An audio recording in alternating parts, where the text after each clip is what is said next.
not in my words, not in that way, not in my name, not in my faith, not in my words, not in that way. Welcome viewers to another edition of A Muslim's Perspective. Praise belongs to Allah. We praise Him, we ask Him for guidance and forgiveness, and we seek protection in Allah from the malice of our own souls and the evil of our actions. Whom Allah guides, no one can lead astray, and whom He makes astray, no one can lead him back to the right path. I bear witness that there is no other deity but Allah, by Himself, no associates to Him, and I bear witness that Muhammad is His servant and messenger. Today's subject matter is mediation and arbitration, conflict resolution, and our guest is Imam Sheikh Ibrahim Hussain. Assalamu alaikum. Wa alaikum assalam wa rahmatullah. It's our pleasure to have you here today. Likewise, it's my pleasure to be here. Viewers, change, arguments, and discord are inherent in everyday life, be it in relationships or in the routine of any operating organization. Conflicts especially may arise due to incompatibility of goals, emotions, behaviors, or attitudes between two or more parties. Conflicts are resolved several ways: via the courts, arbitration, or at worst be left unresolved and turn into generational feuds. Should the choice be via the court, the method is adversarial and expensive, both in terms of time and treasure. Or the path of alternative dispute resolutions, ADR, can be used as well. There are random ADR systems in the community, from the local imam to formal committees in masjids and perhaps other affiliated jamaats. Often these channels are alleged to lack fairness and significantly prejudicial, being infused by cultural or misogynistic biases. Generally, the arbitrators are untrained in conflict resolution. Effective conflict resolution skills are essential to maintaining the peace amongst individuals, within families and the communities. Professional and trained arbitrators can help in saving time, money, and relationships.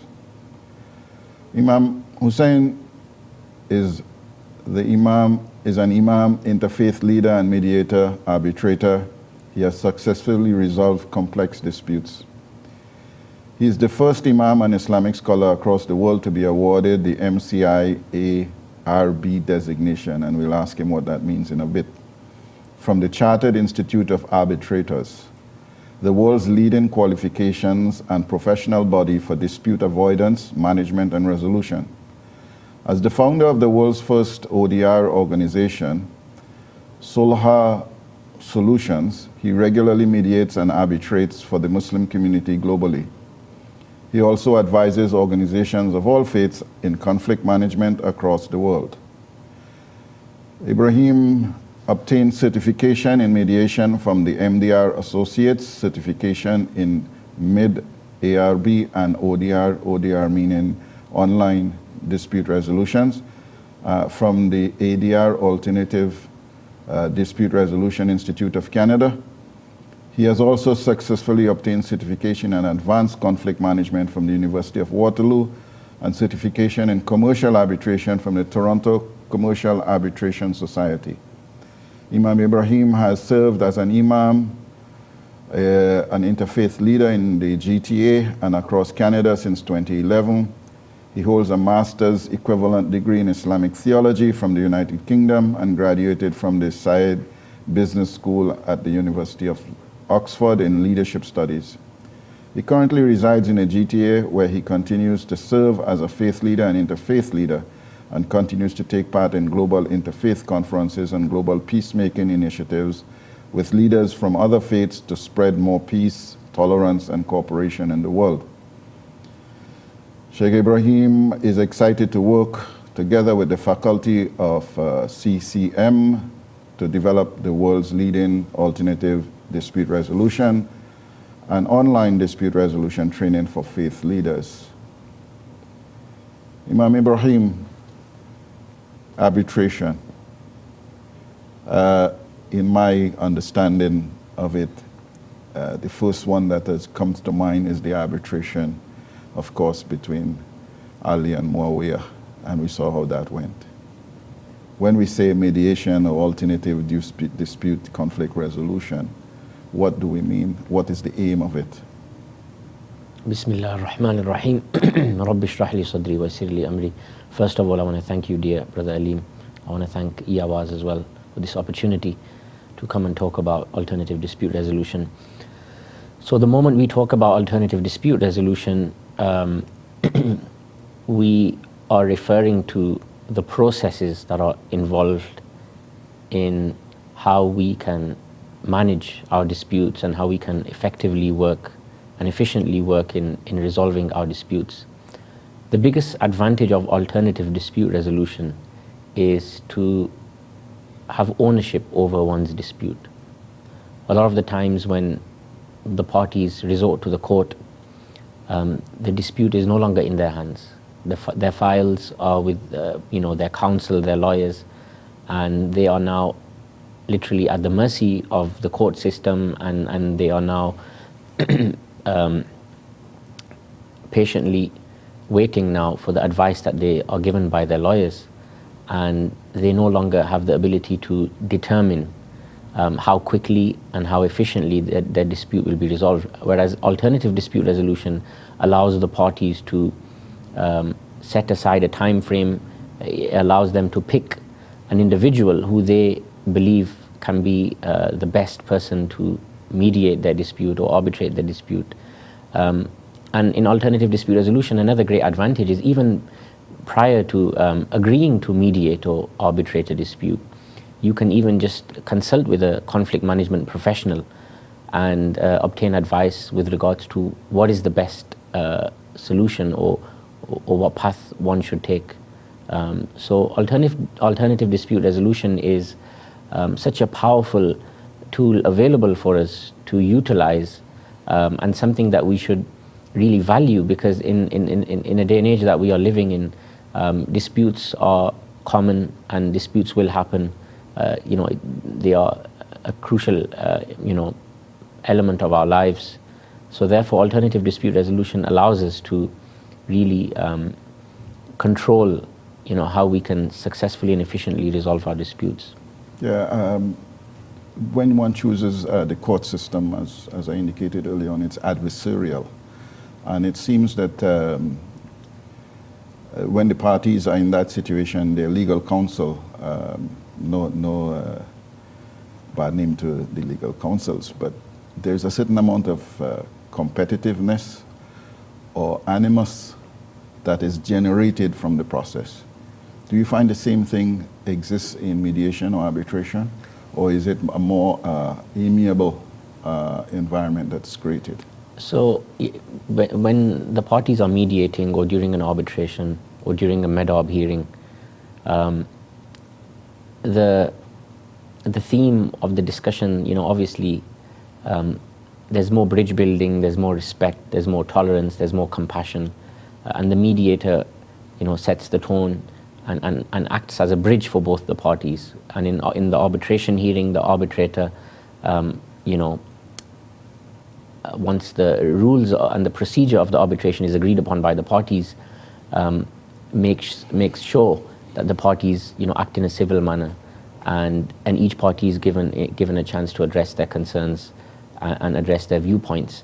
One thing I'd like to mention here is that the problem about litigation is that the moment parties choose to litigate matters, or the moment parties choose to initiate court proceedings, what happens is the communication element breaks off. So there's no communication between the parties themselves. Now the lawyers are talking.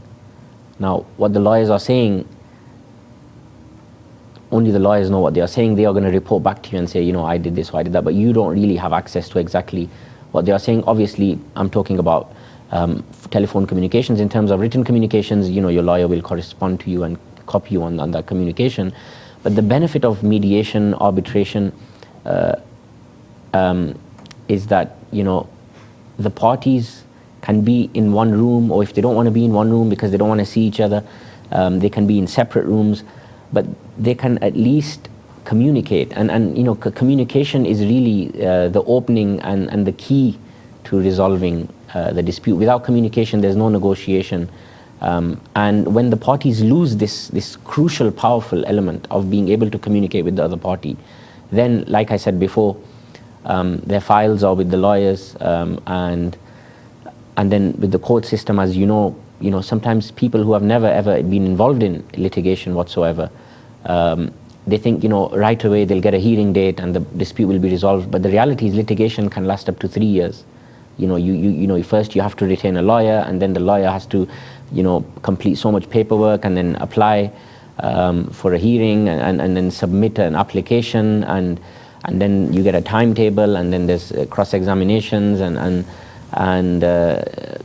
it's really a very lengthy and very expensive process. Whereas with mediation, once you agree, it's much quicker. You can decide on a date. You can pick your mediator. You can decide someone who you believe will be the best person. Like I said to someone yesterday as well, who I was advising, is that when you go to court, you have no idea who your judge is going to be. The judge could be someone who's, let's just say, very aggressive in a sense, and whereas with arbitration, if both parties decide to arbitrate their dispute, both of them can decide who their arbitrator will be. And so, again, like I said at the beginning, ADR allows all individuals to really control and take ownership of their dispute.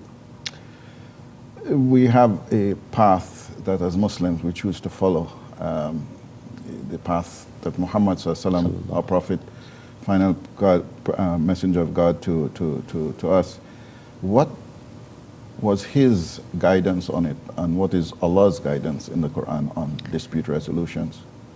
So dispute resolution is something that has been addressed in the Holy Quran. Allah Almighty in one verse said that conciliation is better, and this verse comes in the area of, where Allah Almighty talks about separation, divorce, and Allah Almighty then says that conciliation is always better. And again, what that means here is that, when you can come together and sit down and conciliate your dispute, and conciliation, some people think that sulh means to just, make peace, but that's not necessarily true. Sulh actually means conciliation, and conciliation means where both parties are able to agree on a fair resolution to the dispute. It doesn't necessarily mean that you have to continue holding hands together. You can separate, but you do it in a civilized and in a respectful manner, and you make sure that everyone gets fairness, because that's what they deserve. And in other places in the Holy Quran, Allah Almighty has also mentioned the importance of resolving disputes and promoting conciliation amongst brothers and sisters. In Surah Al-Hujurat it's mentioned as well. The Holy Prophet, peace be upon him, and his family, during his life, once there were two groups of people. They were throwing stones at each other, and the Prophet, peace be upon him and his family, this hadith is in Bukhari, by the way, he said to the people, okay, let's go. He said to the general public, his companions, let's go and bring about conciliation among them, or peace between them. And I've read narrations to the extent where the Prophet, peace be upon him and his family, has said that conciliation and resolving disputes, or bringing people together and spreading conciliation, is even better than fasting and even praying. So, if we are able to bring peace, and if we're able to bring people together and spread conciliation, then this is something that is regarded in our theology as something which is very noble and very rewardsome by Allah Almighty. So, in the context of our faith, peace, social peace, is a necessity. Sorry. And our Prophet ﷺ has laid down the path towards this. For example, in marriage disputes, I think he says, bring a party from one side and no party from the other side, and talk out your issues, so to speak. But in terms of the environment that we are in, we know people get angry, they get, emotionally disturbed. Some people even get mental, and revenge or spitefulness is key. How does an arbitrator, in terms of the qualification you got and that designation, can you tell us what it means and how does that prepare you to deal with these volatile situations? So alhamdulillah, I was very fortunate, thanks to the blessings of Allah Almighty and the prayers of my parents and the support of my family and also the support and mentorship of my teachers, who I was fortunate to learn from the best alternative dispute resolution leaders across the world. I was able to be the first, and I'm the first faith leader, not only the Imam, but the first faith leader across the world to be admitted as a member of the Chartered Institute of Arbitrators. Like you have, for example, the CA designation, like you're a chartered accountant, and obviously you know how rigorous that is to become one, or like, for example, someone has the PNG designation. So, and my whole focus was really, being a founder of a global online dispute resolution organization, I wanted to disrupt the industry. When we have some organizations in Canada. There was an organization established many years ago. It's no longer in operation. In England, there are a few organizations, and they, listen to parties, they mediate or they arbitrate among disputes. But when you go on their websites, there's no information about who the people are, what their credentials are. So I took it on myself that, if I'm gonna now, if Allah has granted me this blessing of being a servant of the people here, of my community, and being a servant of the Deen, I must make sure that I have all the credentials, and I must make sure that I have all the qualifications necessary in order to bring the best ADR professionals on board to really better serve the community. With regards to your question, without training, without experience, without qualifications, without having the adequate skills, an individual can really not perform the task like he or she is supposed to do. For example, I'm also by hobby, my hobby is recently, I really am enjoying coffee, so I recently completed a barista course, a professional barista certificate. And even making an espresso based drink or a cappuccino or a flat white or a macchiato, the amount of knowledge and training and experience that you need to make a drink, you can't just really, the experience and the training and knowledge you need in order to operate a commercial machine or an espresso machine, you cannot do anything without knowledge. You can't drive a car without having, learned from someone before. So likewise, when I trained in ADR, I made sure that I trained from the best leaders in family relations, in commercial arbitration, for example, in mediation, I trained from one of the best mediators in the world, and I made sure that I have a diverse set of experience, so that when I am now appointed by the community, I have the experience and the skill set needed to really bring about a resolve to that dispute. Recently, I was in Pakistan, and I'll share this with you. There were a couple of disputes to the extent where people were literally about to kill each other. I mean, there were firearms present in that meeting, and things. Well, that's the ultimate volatile situation. And the gloves were off, and I was invited as a guest, and it was like a typical cultural, we call in Urdu pariya, like a gathering, like they would do in the olden days, like a table talk. And obviously people started throwing papers at each other, and then the gentleman introduced me. Then when I realized that now it's time, I must say something in order to really save myself and everybody else. So then I spoke very gently, very briefly, based on the training that I had received to de-escalate a situation. And that training really changed the whole theme and the whole atmosphere of that whole meeting. And the dispute was not resolved, don't get me wrong. I mean, it was because obviously the parties did not want to, because in mediation, it's up to the parties. The parties decide what they want to do. But at least no one was injured. At least, there was safety and security. Likewise, there was another dispute, because there are a lot of land disputes in Pakistan. And again, the parties, were, literally wanted to kill each other. And I had to do a shuttle mediation where the parties could not sit together. So I had to, obviously, in shuttle mediation, the mediator sits in one room and the parties sit in separate rooms. and then I was going to one party and going to the other party and conveying the messages, and I was able to bring about a solution.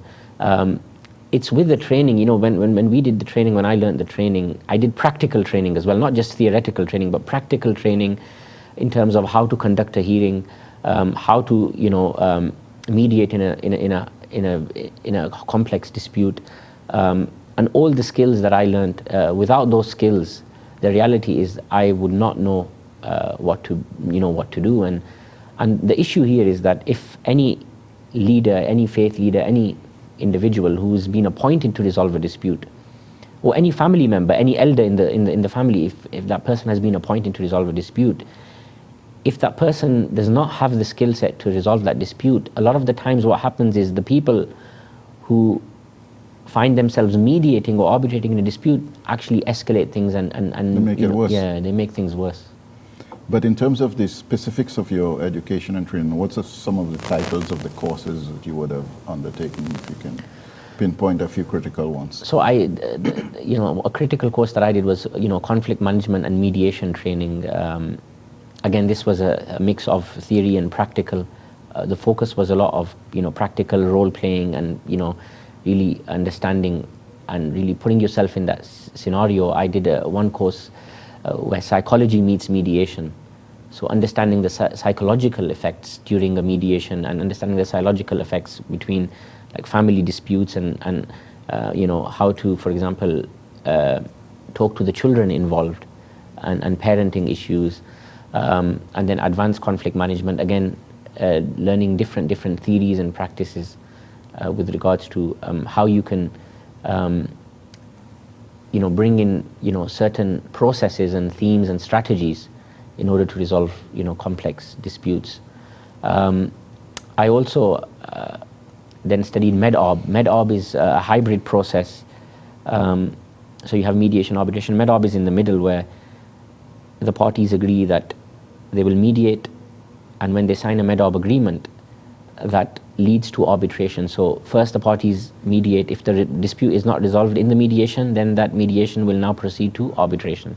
So the benefit of MEDOB is you can mediate and arbitrate. And then you have the option to opt out as well. So both parties during the whole thing, if they decide to opt out, they can opt out. So there's so many different processes, and this is a process which is emerging, and it's and some disputes, to be very frank, are better suited to be resolved via MEDOB. What's your boundaries in terms of what's mediation as against arbitration? I suspect it has to do with who are the decision-making parties in it. Exactly. So in mediation, the parties decide. The mediator is a bridge. He enables both parties to effectively, respectfully communicate their concerns. The mediator helps the parties navigate their interests and helps them align their interests, which then allows the parties to come to a mutual decision. A mutual decision, because so interest-based mediation is the mediation that obviously is prioritized across the world. And in mediation, again, the mediator then is like a storyteller. He's a charismatic leader who can help bring smiles to the parties. Sometimes it is difficult, you can't do that. But the mediator can, bring in stories, bring in examples, and through his charisma and through his strong communication skills and listening skills, enables the parties to focus on really understanding the importance of, why it's better for them to resolve their dispute. At the same time, the mediator cannot impose anything on the parties. He listens, he becomes a bridge. But if the parties do not want to agree, then the mediator... So you basically, as mediator, are basically like letting go steam from a pressure cooker. Absolutely. Rather than, trying to put in place a particular set of options for them to choose from. It's an interactive, iterative process till you come to some meeting of the minds, so to speak. And the minds here we speak about is the parties in conflict. Yeah. As against you saying, this is what I decide, which is what happens in court. Yeah. And both parties might end up not being pleased with the decision. Yeah. And you see in court, I'm glad you mentioned this, is the judge decides. Now, the judge can make a mistake in the judgment. but then you can appeal that. Now, the benefit of arbitration and the benefit of mediation, I'll mention this point here, is that anything that is said in mediation, so obviously before the mediation, prior to mediation, you have to have a mediation agreement. That agreement obviously entails and enlists the protocol, the rules, the procedure, and how each parties have to behave, how their lawyers have to behave. But anything that is said in the mediation is confidential. Okay, we'll take a break and get back to more about mediation and arbitration after this short break. We'll be right back, viewers. Not in my faith, not in my words, not in that way. Welcome back, viewers. We are with Imam Ibrahim Hussain, and we are discussing in everyday subject matter that affects most human beings, and that is conflict resolution using alternative dispute resolution methodologies or online dispute resolution methodologies, be it mediation or arbitration. And Imam Ibrahim just defined for us what is mediation. Essentially, the mediator acts as a bridge between two parties and try to come to some meeting of the minds of both parties to come to an amicable resolution of whatever the dispute is. So, Imam Hussain, can you tell us again what is arbitration as against mediation? So arbitration is a private hearing. And I think that's the best way to simplify the definition of arbitration. And when I say a private hearing, it's a private hearing where you, as the parties who are involved in this hearing, so you have the claimant and then you have the defendant. And both parties can decide who their arbitrator will be. It could be a male, it could be a female. It could be, for example, if it's a financial dispute, it doesn't have to be the arbitrator does not have to be a lawyer or a Maulana or an Imam. It could be an accountant, because that person, is someone who's expert in a field. Yeah. So again, the benefits of arbitration. So arbitration is it's a private hearing, hearing where you decide on the dispute, and where there'll be an actual decision on that dispute. The decision. Now, with regards to the hearing, the parties can decide with the procedure of the hearing. If it's going to be one hearing, 2 days, 3 days, the parties can decide with regards to the rules of how the evidence will be presented. Like each party has 7 days to submit their evidence. The parties can decide even the nature of what type of evidences there will be. They can decide on the time of the hearing, and then after the hearing, the parties then can decide on how long the arbitrator has to write the award, because the decision in arbitration comes in the form of a written award. And it's the decider of the facts situation is the arbitrator. Yeah. Not as against in mediation, where the two parties come to a meeting of the minds. Yeah. So when both parties are agreeing to arbitration, now they are coming into a hearing and they are coming for a resolution and a decision, and they are giving the power to the individual who they decide will arbitrate the dispute. They're giving that person the power to ultimately decide, on this matter. And then the decision comes in the form of an award, and the award entails a background of the dispute. It has the names of the parties, the claimant and the defendant, and then it also enlists the factual background, and it enlists the summary of the evidences, and then the reasoning behind those evidences, and at the end, the arbitrator then, decides on basically what should be awarded to the claimant, or it decides on basically on what will happen. And another thing I'll mention here with regards to arbitration is that during an arbitration, the parties can decide and they can sign within their arbitration agreement that whatever decision the arbitrator makes, they will not appeal that decision. Like for example, earlier this year, I conducted an arbitration. It was an international arbitration. One party was in New York, one party was in Ottawa, and both parties had signed that there would be no appeal of my decision, and both were happy with the decision as well. This is the benefit of arbitration, whereas in court, there's no such thing. You can always appeal a decision. So say you win a case in court today, the party who lost can now go to the Court of Appeal and again Reach the Supreme Court. the Court of Appeal, and they can appeal that decision, and whether they win or they don't win, but it's again further mental distress that is caused. So in arbitration, this is the benefit. Now with regards to arbitration, an award is something that is very powerful, and it's something that is upheld in court. So for example, say me and you have a dispute and we appoint an arbitrator. The arbitrator has decided, we sign that the arbitrator, we're not going to appeal that award, that decision. Now, we're not happy with the decision, or I'm not happy with the decision the arbitrator made, and we want to go to court. Now the judge is going to say, well, sorry guys, the award is going to be upheld. Yeah, because you've given up your agency to appeal. Yeah. By saying, we will stand by the arbitrator, which comes to the point. Is there a code of conduct when you're a professional arbitrator?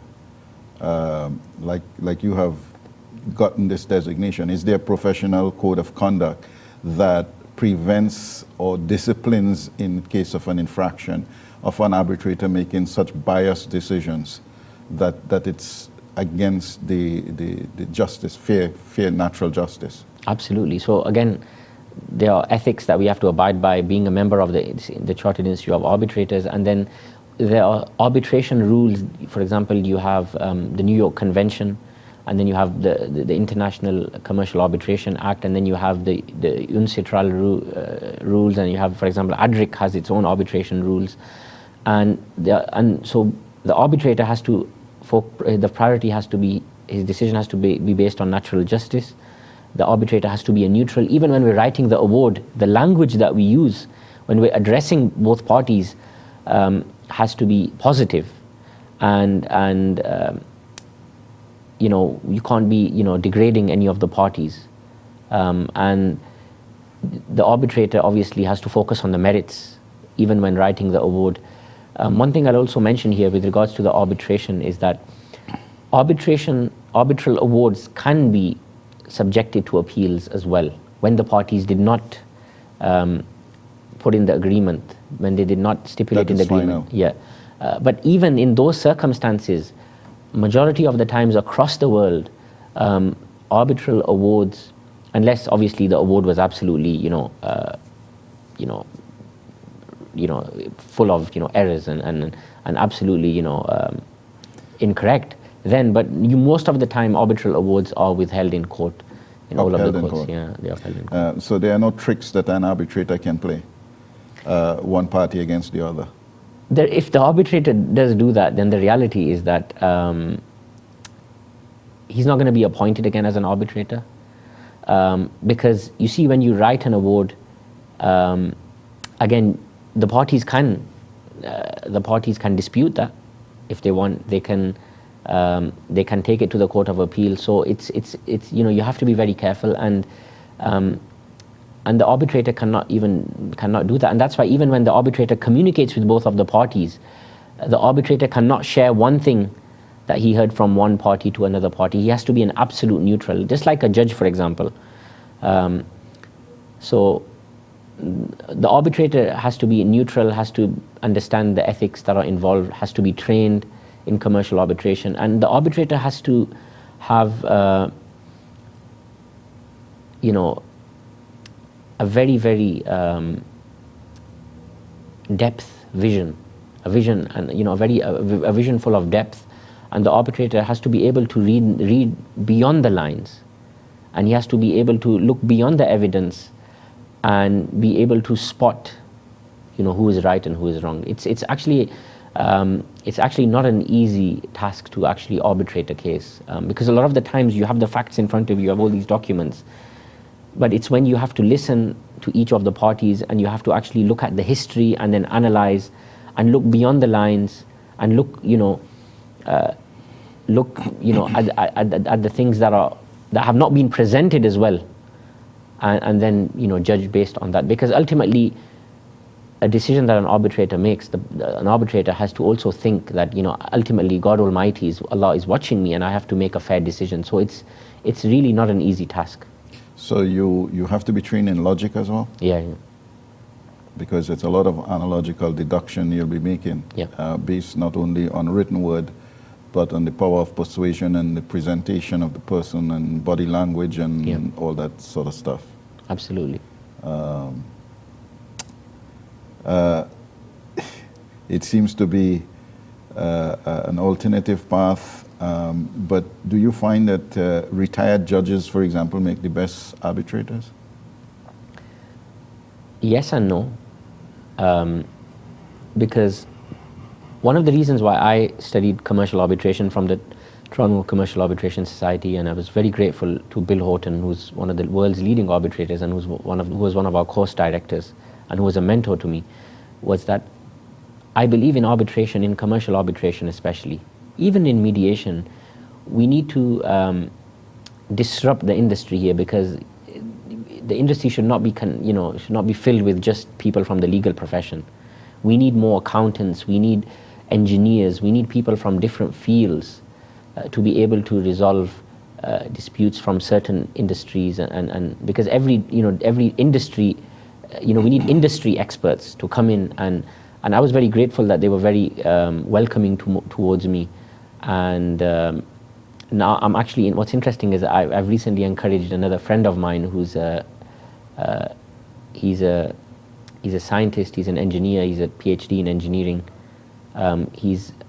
His main focus is on human relief and disaster management, and he's also working within the Palestine-Israel conflict. And I recommended to him that he's also a mediator. So I said to him, I want you to get involved in arbitration, because we need people from different fields involved in this. So retired judges, they bring in the whole law element here, and it's always what the law says and what the law says. But remember, with law, there's always loopholes, and natural justice is something where obviously we have to follow the law, but we have to also look at what is right and what is wrong. So equity. Yeah, absolutely. In terms of equity. Yeah. What's an equitable resolution? I'm sure legal system has equity as part of its principles in determining the outcome of a case. So there is a code of conduct, and if for example, a particular party believes that the arbitrator has strayed from fair arbitration, does the profession itself police arbitrators, and what are the mechanisms in place? So the parties can, terminate the arbitrator, and again, if an arbitrator does something which is substantially wrong or immoral or unethical, then the parties can also complain to the institute where he or she is a member, and that person can lose their membership. So yeah, there are ethics involved, and there's accountability. But the accountability is also present for the parties to exercise as well, which again reinstates that, how the parties, when they are opting to mediate or arbitrate, or even when they're opting just to consult a conflict management professional, they have the power and they have the leverage and they have control over their disputes. And that's why I always reiterate to the parties. Just yesterday I was, I went for a haircut, and I said to the gentleman who was a friend of mine, and I said, by the way, every single individual that you're hiring on a contract, in each of your contracts that you send out and you get signed by each of your employees, make sure that you add a clause or a provision that states that if any dispute arises between our relationship, our working relationship, that dispute will be resolved by mediation or arbitration. This is going to save all of you. And this is something that I'm working on with advising religious organizations, especially because most of the religious organizations do not have such provisions, and then when religious disputes go into the courts do not want to rule on a religious dispute because they don't want to get into these things. We have the Jewish community, they have their own court of arbitration. Currently I'm working on a project, inshallah, in the coming years where we are going to have our first Muslim arbitration court within Canada. It's going to a few years ago there was a lot of talk about that, and it even became, I believe, if I recall correctly, part of an election campaign where they show it as a backdoor to Sharia law and everything that went against that, whereas arbitration is a civil matter. Yeah. And it's not a religious matter in that sense. Disputes are disputes, however they arise. And if arbitration is open to everyone else, why not to Muslims, as long as the persons are trained to mediate and arbitrate? And it's a question that has always been left unanswered. Again, it's part of that Islamophobia aspect of society where from the time Muslims want to do something that is available to everybody else, it becomes such a triggering moment in the public space. Is your arbitration designation in any way prevents you from exercising your judgment based on religious rules, or is it only influenced by the question of religious rules and injunctions? How does that play out in your arbitration? So, in arbitration, obviously, when we're deciding on a dispute and whether religious matters involved, having the training in religious studies and theology, and having the training in arbitration and in ADR, enables me to come to a conclusion and enables me to, coherently bring both understandings and both expertises involved in order to bring about a resolve.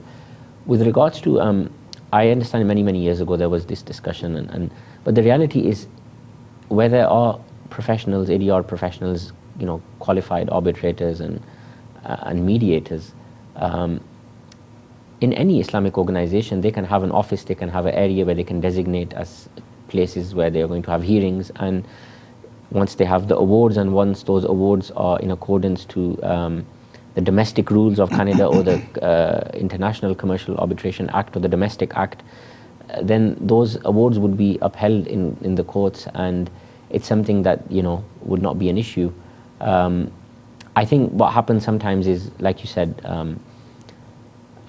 I think what happens is, sometimes, as soon as people hear an arbitration court, they think, this whole concept of Sharia law, where the reality is that even within an Islamic arbitration court, we'd have to be following the domestic rules, because if we're just going to write decisions and awards based on the Sharia law, those awards will not necessarily be upheld in court, so they could still be questioned. Yeah, but in terms of exercising arbitration based on religious rules and regulations and laws, to what degree would the formal training that you have undertaken assist imams and mosque leaders and so on and activists in the community to come to a more professional or competent mediation or an arbitration decision? Yeah, the training enables myself and those who want to take this training and become qualified and certified. It enables you to understand the ethics of the profession, the procedures, the processes of the profession, to again understand the importance of natural justice, neutrality, and then to put in place the procedures involved from prior to the hearing, from the appointment to the way of analyzing evidence, to then having an award, and then again bringing in the knowledge of the deen, the religious issues, and then addressing the issues at dispute, and then having an award that is a religious arbitration award, but that award also is in accordance with the International Commercial Arbitration Act or the Domestic Act or the Ontario Arbitration Act, or in accordance to the rules of the ADRIC rules in Canada or the other rules or the New York Convention. So I believe every imam who has a vision or who has a passion to resolve disputes, or an imam who has very good writing skills, listening skills, and has the ability to, have good judgment, should consider becoming a qualified mediator and arbitrator, because this way they can really help their congregation. And that's why right now, as a faculty member of the Canadian Collaborative for Engagement and Conflict Management, I've been appointed especially, and it's my leaders and my teachers who I learnt with, they were very gracious in appointing me. I've been given this mandate of now developing one of the leading courses in the world to train faith leaders in alternative dispute resolution and online dispute resolution. And again, the focus is to empower faith leaders so that they can then build healthier communities globally. And just this month, I was also honored to be one of the presenters and speakers at the Parliament of World Religions, which is the oldest and largest interfaith conference in the world. And my session was about faith leaders who are embracing ODR or ADR, how they can build healthier communities once they are trained in alternative dispute resolution. Again, so my focus now globally is to really encourage and inspire and motivate faith leaders to get qualified and trained in alternative dispute resolution, because the more conciliation that we spread, the more peace that we spread, the more issues that we resolve within our communities, the more people can actually coexist, and the more people can have respect for each other. And this way, the world will be a place where we find more peace and tolerance.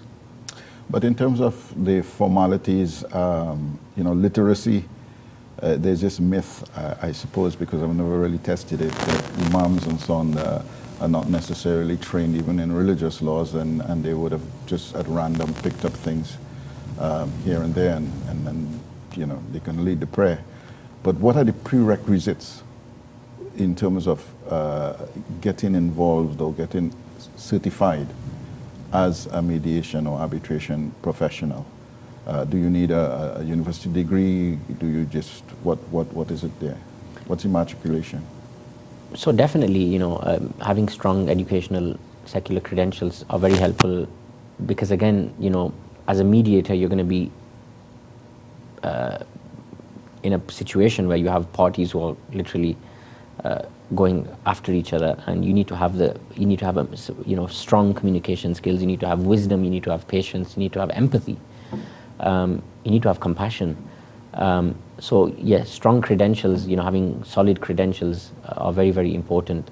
The ability to speak fluently, English fluently, or whatever language you're arbitrating in. Obviously, having bilingual abilities is also very good.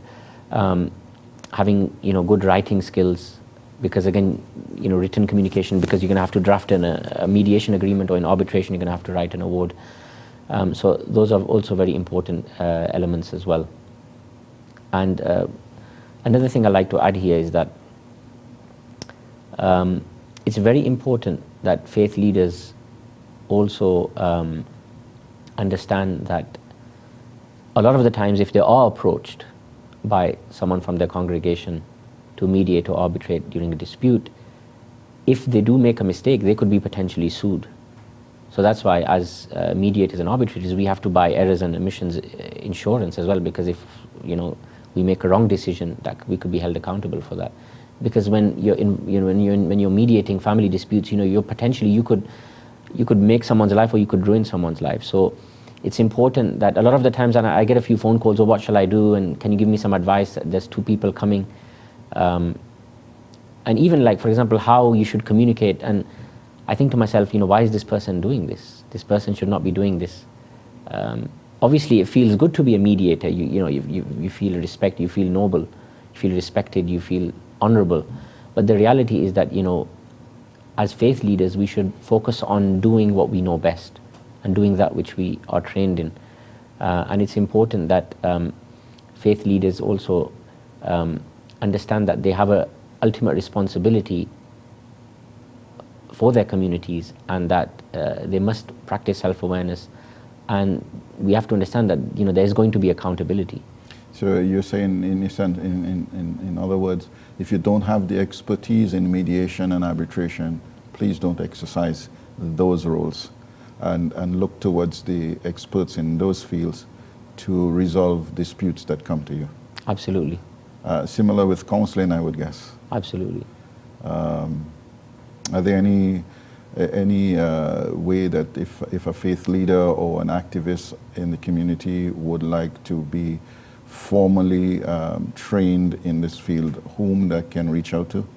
Yes, so like I said, I'm just in the midst of completing the preparation of developing the first one of its kind leading course in alternative dispute resolution, specifically catered for faith leaders. So whoever is interested, they can reach out to me. You can also check out the website of the Canadian Collaborative for Engagement and Conflict Management, cecm.ca. You can follow me on Instagram, or you can reach out to me. You can reach out to yourself through me, and you know, I will happily advise, even if you don't want to take this course in particular, because of, you know, the fact that I've spent many years now in training, and you know, I'll happily suggest some, you know, courses. But this course in particular, we designed it, and we decided to design a special course was because there's not a course available right now specifically targeted for faith leaders. And what I want to do here with the faculty is that design a course where, instead of having to take, you know, numerous courses like I did, which can be very costly, we want to make a course which is concise, yeah, and which is also concise at the same time. It includes all the necessary elements that we need, that we believe faith leaders need to have in terms of skills in ADR. Amen.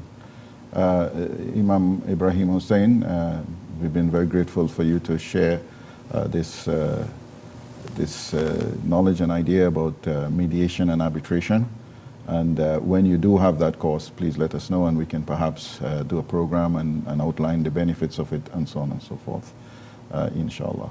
In the meantime, Imam Ibrahim Hussein's contact will be available online. You can just see it on the screen in front of you. And until our next edition of A Muslim Perspectives, peace out. Not in my name, not in my